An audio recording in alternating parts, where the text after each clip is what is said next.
Жаңа туған нәресте әр жолы дүниеге келгенде міндетті түрде егіз болатын. Ал олар 18 жасқа толғанда анасы олардың бірін таңдап, одан құтылу керек еді. Сонда екіншісі еркін өсіп жете алады. Сондықтан менің жерлеу күнімде анам екеуміз күлімсіредік. Мен және әпкем егізбіз. Біз өте ұқсас. Ата-анамыздың өзі кейде бізді шатастырып алады. Ертең демалыс. Бүкіл отбасымызға өзен жағасына пикникке бармақ. Ал кешке қарай мен анамның әңгімесін тыңдап қалдым. Кішкене құтылайық, деді анам. Әкем ұзақ үнсіздіктен кейін тұнжырап қана жауап берді. Сол сәтте арқамның төбеме дейін суық жүгіріп өткендей болды.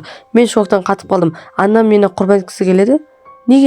Неге сонша жылдан кейін мен таңдады? Мен жақсы оқуға тырыстым, тәртіпті, ұқыпты болдым. Барлық жағынан әпкемнен артық едім. Егер таңдау керек болса, кетуі тиіс мен емес, әпкем еді ғой. Келесі күні таңертең өзімді сабырлы ұстауға тырыстым. Үйден шығар алдында әпкеме бір ойын ойнайық дедім. Қандай ойын? Деді ол. Мен айлакер жымиып, бүгін рөлдерімізді ауыстырайық. Сен кіші әпке Жанди боласың, ал мен үлкен әпке Жанти болғанмын. Көрейік әке шешеміз бізді ажырата ала ма, дедім. Пикник кезінде анам өзенге жақындап кенеттен «Лейли, мен қатты қобалжығанмын» денем дірілдеп кетті. Әпкем рөлге толық кіріп кеткенін көрдім. Ол ойын туралы ұмытпай, еш күмәнсіз келісіп, анама қарай жүгіріп кетті. Мен әпкеме қазір оңай болмайтынын түсіндім. Кейін қатты дыбыс естілді. Анам еш ойланбастан оны өзенге итеріп жіберді. Әпкем үреймен жағаға шығуға тырысты, бірақ анам басын қайтадан суға басты. Тек біраз уақыт өткен соң, ол мүлде қозғалыс қалған кезде ғана анам жеңіл дем алды. Осының бәрі әкем екеуміздің көз алдымызда болды. Мен әкемнің еш әрекет етпегеннен қорықтым. Анамның қатыгездігінен шошыдым. Бірақ сонымен бірге өзімнің емес, әпкемнің қаза тапқаны іште бір жеңілдік сезіндім. Әпкем қайтыс болғаннан кейін мен оның орнына өттім. Анам полиция шақырып, кіші қызым кездейсоқ өзенге құлап кетті деді. Полиция менен сұрағанда мен дәл солай еттім. Жерлеу кезінде қонақтардың бәрі қатты қайғылы көрінді. Тек біз анам екеуміз бұрышта тұрып жұмбақ жымиып тұрдық. Жерлеуден кейін қонақтарды шығарып салдық. Анам бір тамшы да көз жасын төкпеді. Кешке ол қуана дастарханды толтырып, маған тағам салып, сорпа құйып жымиып отырды. Мен өзімді сондай бақытты сезіндім. Жақсы болды. Тірі қалған мен болдым. Кейде ойлаймын, егер анам өзенге құлаған кіші емес, үлкен қыз екенін білсе, оның жүзі қандай болар еді. Түнде қуаныштан ұйықтай алмадым. Төсекте отырып, әлі оқып бітірмеген авиация туралы кітапты оқыдым. Мен авиация университетіне түскім келеді. Әлде кітапқа тым беріліп кеткен шығармын. Әкемнің бөлмеге қалай кіргенін байқамай қалдым.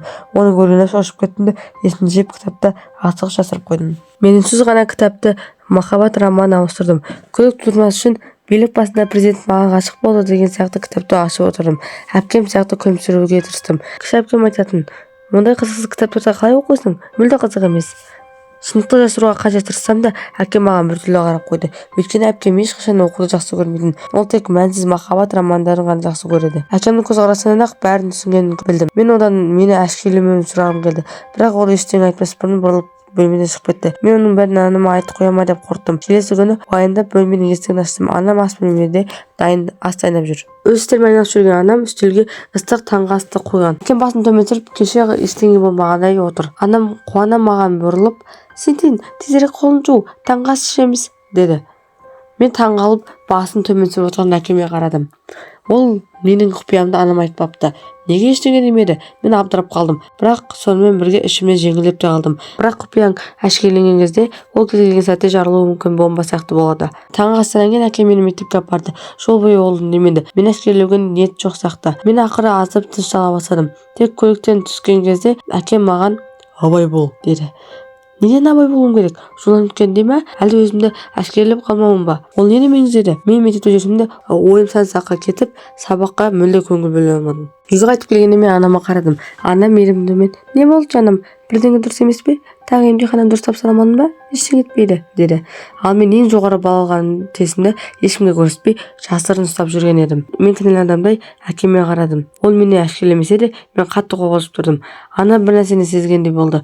Оның көзі де әкеме түсті. Келесі сәтте әкем мені білдіртпей есікке қарай шақырды. Қолмен бір белгі көрсетті. Мен баяғыда түсінгенмін, ол енді сенің әкең емес. Бұл сөздер мені мүлде абдыратып тастады. Сонда бұл менің әкем емес пе не? Анам иығыма қолын қойып, «Сыртта күте тұр, ішке мүлде кірме», деді.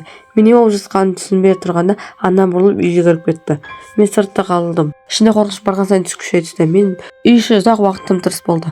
Ақыры батылдық жинап есікті ақырын аштым. Қонақ бөлмеде, ас үйде, жатын бөлмеде әкем жаным жоқ еді. Ішкі түйсігім біреудің міндетті түрде жуынатын бөлмеде екенін сездірді. Ванна бөлмесінің есігін ашқанда анамның әкемнің мойнына жіпті бар күшімен тартып жатқанын көрдім. Әкем менде қарсыласа алмайтын еді. Ол мені көргенде соңғы күшімен маған қолын созып, жанарында кең ашып, соңғы рет көмек сұрағандай болды. Ал мен Дәл сол кезде ол анамның әпкемді өлтіргенін тыныш қарап тұрғандай ештеңе істемедім.